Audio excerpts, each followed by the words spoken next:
¿Cómo se llama ese monte?, le preguntó el marino al lenguaraz tupí que lo acompañaba.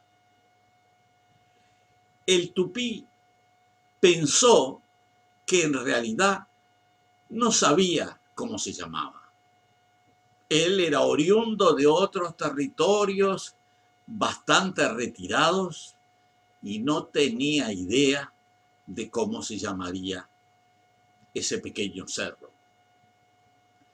De todas maneras respondió: Ibiti, o sea, es un monte. Ah, dijo el marino, Ibiti, entonces se llama Monte Ibiti. Y escribió el nombre en su cuaderno de bitácora. Monte Ibiti, o mejor, Monte Viti. Y de allí los cartógrafos comenzaron a copiar y recopiar el nombre. Y como solía suceder, dando lugar a una sucesión de pequeños cambios ortográficos que con el tiempo pasaron a ser también cambios fonéticos para adaptarlo mejor al idioma de los castellanos. Primero fue Monteviti, luego Montevidi, y más tarde se fijó lingüísticamente una forma más fácilmente pronunciable, Montevideo. Y todo se inició con una traducción de un lenguaraz tupí que no sabía cómo se llamaba el cerro y dijo simplemente cerro en su lengua, en el tupí guaraní, que es Ibiti.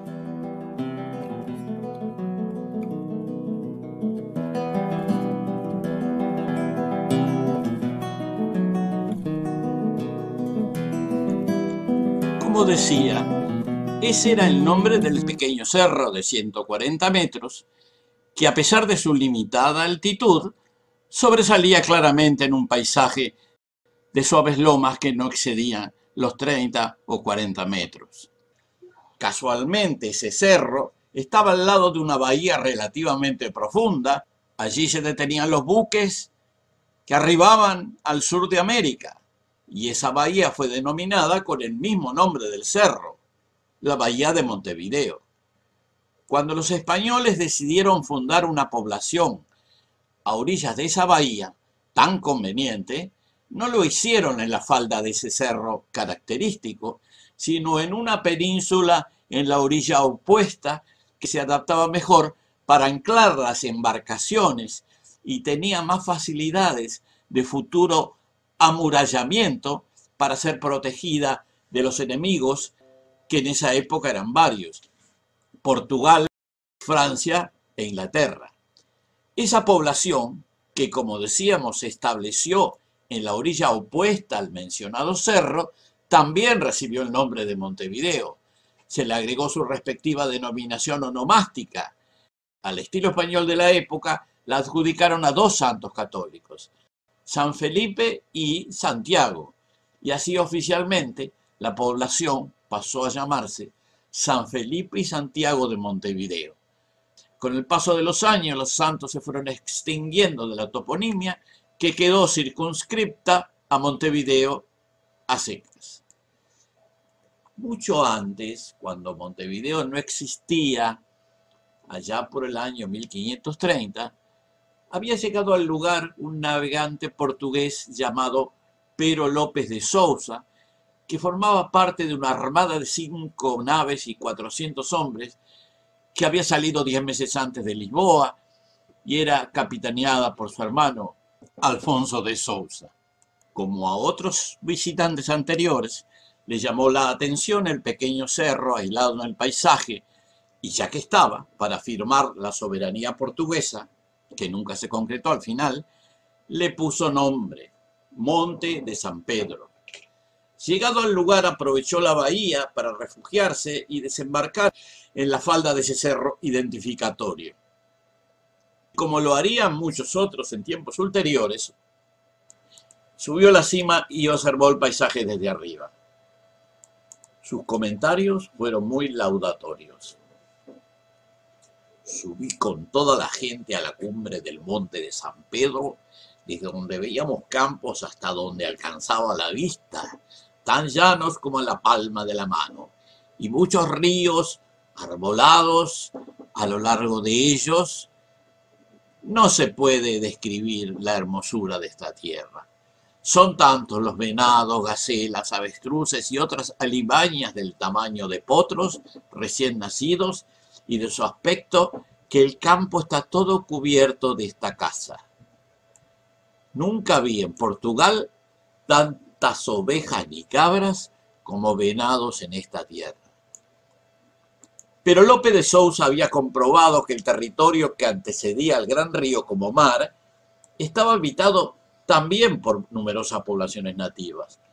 Pudo conocer dos comunidades hacia el este, en las proximidades del río que hoy llamamos Solís Grande, y otra cerca de un cabo que probablemente corresponda con la actual Punta del Este.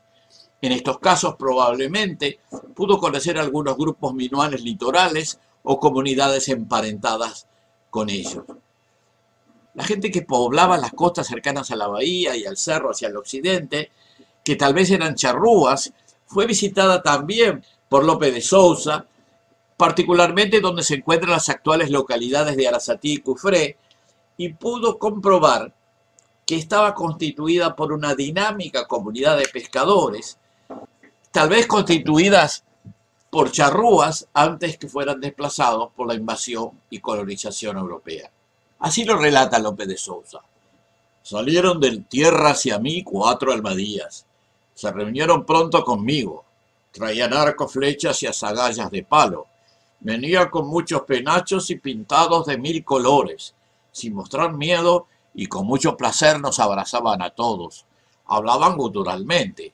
Sus almadías tenían 10 a 20 brazas de largo y media braza de ancho, hechas de madera, cedro, muy bien trabajadas.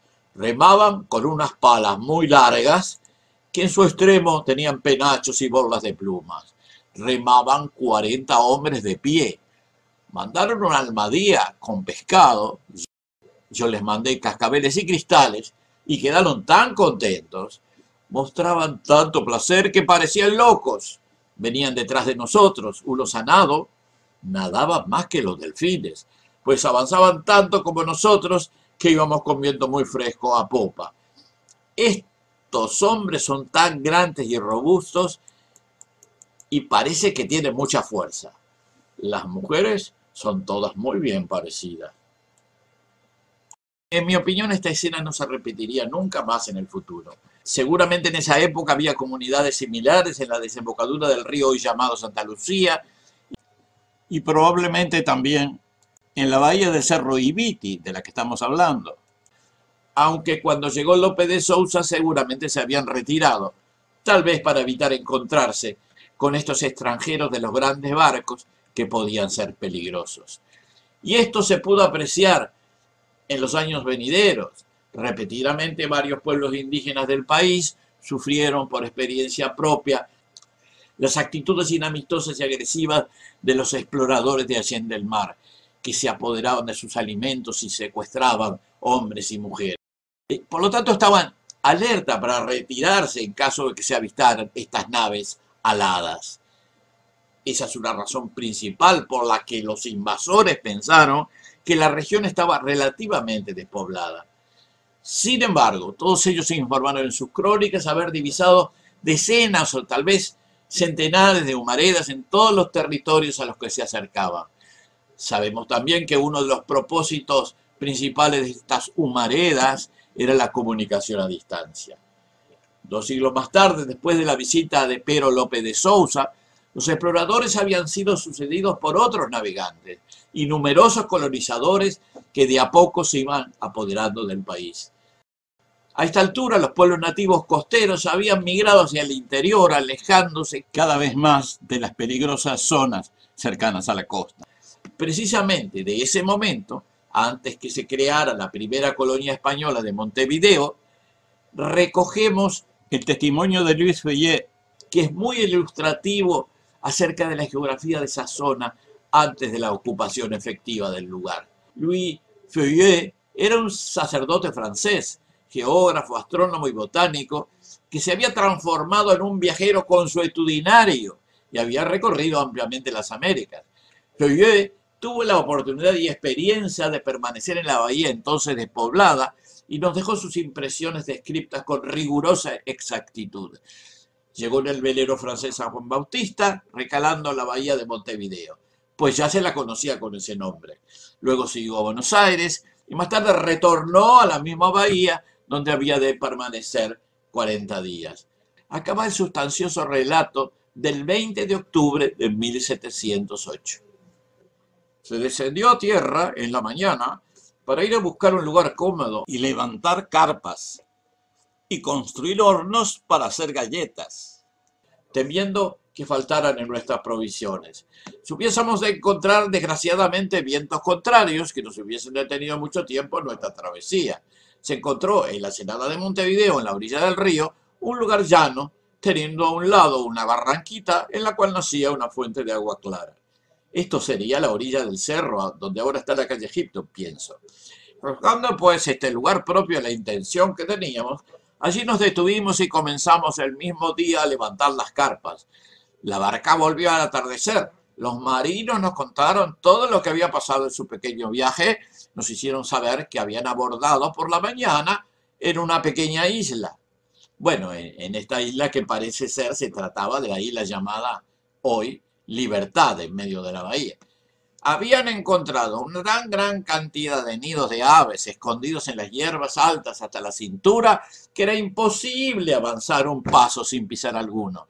Que ellos habían llenado la barca hasta la mitad con aves de todas las edades, unas acabando de nacer, otras de más edad, estaban aún en sus nidos, otras los habían abandonado.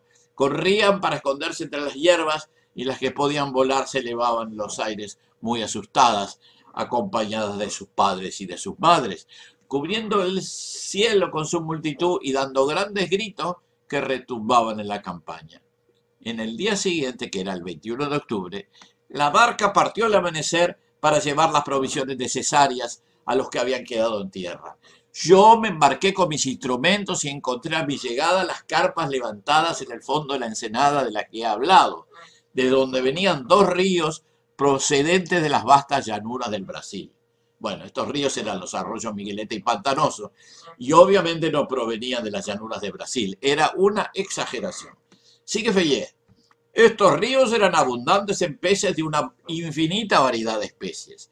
En uno de estos ríos, a donde íbamos bastante a menudo a lanzar nuestras redes, encontré peces singulares. Tuve el cuidado de dibujarlos en la historia de los animales. No encontré en estos peces el mismo gusto que tenían los del Río de la Plata. Su carne es insípida, fofa y de un blanco pálido, que atribuí a su alimentación, pues este río es muy barroso. Está hablando del arroyo pantanoso, que dicho sea de paso no era demasiado elogioso el comentario, ¿no? No produce en su lecho ninguna planta y estos animales se ven obligados a comer lo que encuentran en este fango. Y luego continúa. De dormir la noche precedente en una de nuestras carpas, después de haber celebrado la Santa Misa, verifiqué mi cuadrante que encontré en el mismo estado que lo había embarcado en Buenos Aires para determinar la latitud. Y comprobó que, por consiguiente, la altura del Polo Sur en Montevideo se encuentra a 34 grados 51 minutos y 29 segundos. Y así quedaba fijada la ubicación geodésica de Montevideo en aquella lejana época. 20 años más tarde, el gobierno español decidiría fundar una población en la península de la Bahía, la futura San Felipe y Santiago de Montevideo.